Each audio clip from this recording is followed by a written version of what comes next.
कापसाहूनही मऊ तोंडामध्ये टाकताच विरघळणारा चटपटीत मुलायम दहीवडे कसे करायचे ते बघणार आहोत. खूप वेळ तुम्ही दहीवडे बनवले असतील, पण अशा पद्धतीने मी तुम्हाला रेसिपी दाखवणार आहे स्टेप बाय स्टेप. तर व्हिडिओ स्किप न करता संपूर्ण बघा. नमस्कार, मी ज्योती. ज्योतिष किचनमध्ये सर्वांचं खूप खूप स्वागत आहे. चला तर रेसिपीला सुरुवात करूया.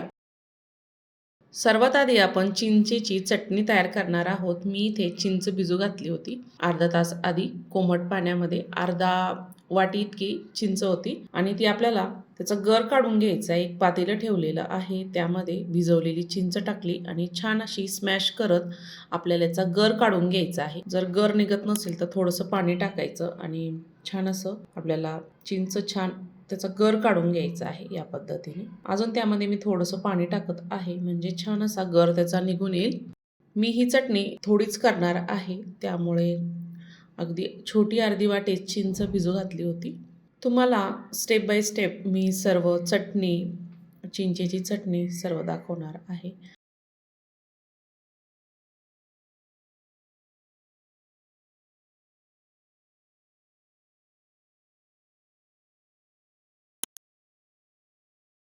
आपण सर्व चिंचेचा गर काढून घेतला. त्यामध्ये 1 कप आपल्याला बारीक चिरलेला गूळ टाकायचा आहे. 1 चमचा लाल मिरची पावडर टाकायची, चवीपुरतं मीठ टाकायचं आणि थोडासा हिंग टाकायचा. तुमच्याकडं जर काळं मीठ असलं ना, तेही टाकलं तरीही चालतं. चाट मसाला टाकला तरीही चालतो अर्धा चमचा. आणि आपल्याला सर्व जिन्नस छान मिक्स करून घ्यायचे आहे. छान मिक्स करून घेतले. मी आता पातेलं गॅसवर ठेवलेलं आहे. आपल्याला हा गूळ संपूर्ण ह्यामध्ये वितळून घ्यायचा आहे. तोपर्यंत आपण चटणी तयार करूया. मी इथे एक मिक्सरचं भांडं घेतलं, त्यामध्ये छोटी अर्धी वाटी फुटाणे टाकलेले आहे. अगदी थोडासा पुदिना टाकला. भरपूर कोथिंबीर टाकायची आहे. 3 ते 4 हिरव्या मिरच्या, थोडंसं आलं, चवीपुरतं मीठ टाकायचं आहे आणि झाकण लावायचं. थोडं कोरडं फिरून घ्यायचं. त्यानंतर पाणी टाकायचं आहे. पाणी टाकून आपल्याला ही चटणी वाटून घ्यायची. या पद्धतीने छान अशी चटपटीत चटणी तयार झालेली आहे. कोथिंबीर टाकल्यामुळे तिला छान हिरवेगारपणा असतो. चिंचेची चटणी आता चेक करूया. चिंचेची चटणी ही आपली छान तयार झालेली आहे, बघू शकता. आता गॅस बंद करायचा आहे. चटणी बाजूला ठेवायची आहे. मी इथे 1 वाटी दही घेतलेलं आहे आणि एक चाळणी घेतली आणि त्यामध्ये अगदी थोडंसं पाणी टाकत आहे आणि आपल्याला हे दही चाळणीमधून काढून घ्यायचं आहे, म्हणजे फेटायची गरज नाही आहे. एकसारखं मऊसूत असं दही तयार होतं. या पद्धतीने आपण दही चाळणीमध्ये टाकून गाळून घेत आहोत. गाळल्यामुळे छान असं त्याचा मऊसूतपणा तयार होतो दह्यामध्ये. झटपट काम आपलं तयार होतं. चवीपुरतं थोडं मीठ टाकायचं आहे. 1 चमचा साखर टाकली आणि सर्व जिन्नस ह्यामध्ये मिक्स करून घ्यायचे आहे. हे जर तुम्हाला अजून पातळ वाटत असेल तर ह्यामध्ये दही टाकलं तरीही चालतं. मी थोडंसं पाणी टाकून पातळ केलेलं आहे, पण ह्यामध्ये मी अजून वाटलं ना तर दही टाकेल. दही आपलं छान तयार झालेलं आहे, बाजूला ठेवायचं आहे. मी ते 6 तास आधी 2 कप इतकी डाळ पाण्यामध्ये भिजू घातली होती. छान भिजलेली आहे. डाळीमधलं आपल्याला पाणी काढून घ्यायचं आहे. चाळणी घेतलेली आहे, त्यामध्ये सर्व डाळ आपण काढून घेऊया. पाणी डाळीमधलं सर्व निथळून घ्यायचं आहे. 4 ते 5 तास आधी भिजू घातली तरीही चालते, पण 6 तास भिजली ना डाळ छान मऊ मिक्सरमधून निघते. डाळीमधलं छान पाणी निथरलेलं आहे. आपण आता सर्व डाळ मोठ्या मिक्सरच्या भांड्यामध्ये मी टाकून घेत आहे आणि थोडी थोडी करून काढली तरीही चालते. मी सर्वच डाळ ह्यामध्ये टाकून घेतलेली आहे. झाकण लावायचं अगदी थोडं थोडं आणि मिक्सरला फिरवून घ्यायचं आहे. मी मिक्सरला फिरवून घेतलं, त्यानंतर अजून थोडंसं पाणी टाकलं आणि ह्या पद्धतीने डाळ छान मऊसूत बारीक करून घेतलेली आहे. जास्त पाणी नाही टाकायचं.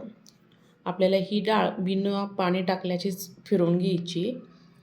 या पद्धतीने मी छान अशी मऊ डाळ बारीक करून घेतलेली आहे. डाळीमध्ये आपल्याला चवीपुरतं मीठ टाकायचं आहे आणि एक 5 ते 6 मिनटं तरी याला छान फेटून घ्यायचं आहे. पीठ आपलं असं हलकं झालं पाहिजे, त्यामुळे एकसारखं त्याला फेटत आपण 5 ते 6 मिनटं याला छान मिक्स करून घेणार आहोत.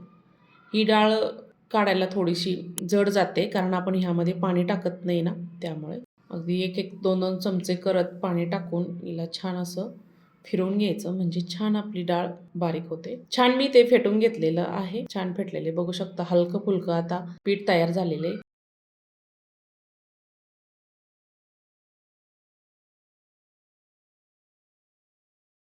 पाणी घेतलेलं आहे, पाण्यामध्ये हात बुडवायचा आणि अशा पद्धतीने वडा आपल्याला सोडायचा आहे, म्हणजे तो गोल छान तयार होतो.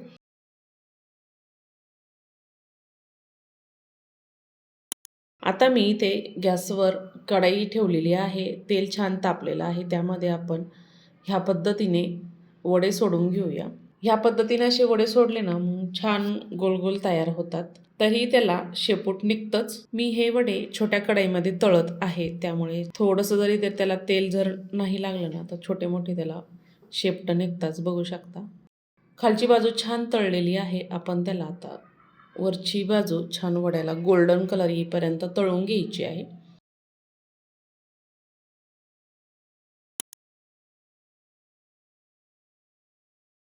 वडे आपले छान तळलेले आहेत. तेल निथरून घ्यायचे आणि वडे काढून घ्यायचे आहे. अजिबात तेलकट झालेले नाही आहे. ह्या पद्धतीने बघू शकता मस्त गोल तयार झालेले आहे. मी ते पाणी घेतलेलं आहे. पाण्यामध्ये आपल्याला हे वडे भिजू घालायचे. दुसरी ही बॅच वडे तळून घेतलेले आहे तेही यामध्ये टाकून घ्यायचे आहे आपल्याला आणि हे अर्धा तास ही वडे आपल्याला पाण्यामध्ये असेच भिजू द्यायचे आहे. छान कापसासारखे मऊसूत तयार होतात. छान दाबून द्यायचे त्यामध्ये. सर्व वडे मी त्यामध्ये टाकून घेतले आणि छान अर्धा तास आपल्याला हे वडे छान भिजू द्यायचे आहे. अर्धा तासानंतर बघू शकता वडा आपला छान मऊसूत झालेला आहे. छान फुगलेले आहे, फुललेले आहे, बघू शकता. पाणी त्याचं छान निथरून घ्यायचं आहे. निथरल्यानंतर एका प्लेटमध्ये आपण वडे हे काढून घेणार आहोत. सर्व वड्यांचं मी असंच पाणी काढून घेणार आहे. आता सर्व करूया.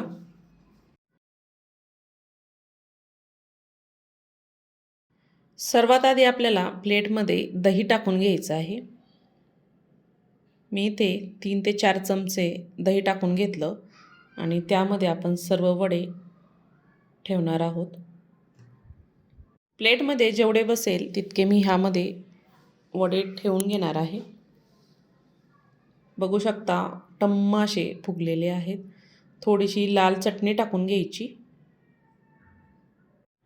त्यानंतर हिरवी चटणी टाकायची. सर्व वड्यांवर हिरवी चटणी टाकून घेतली. आता आपल्याला चिंचाची चटणी टाकून घ्यायची आहे. सर्व वड्यांवर चिंचाची चटणी मी टाकून घेतलेली आहे. आता दही टाकायचं आहे.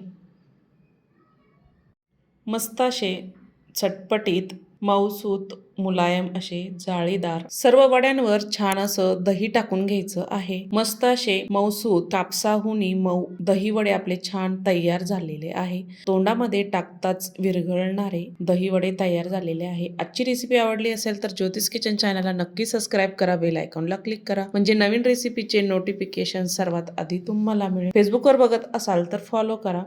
संपूर्ण व्हिडिओ बघितल्याबद्दल सर्वांचे धन्यवाद.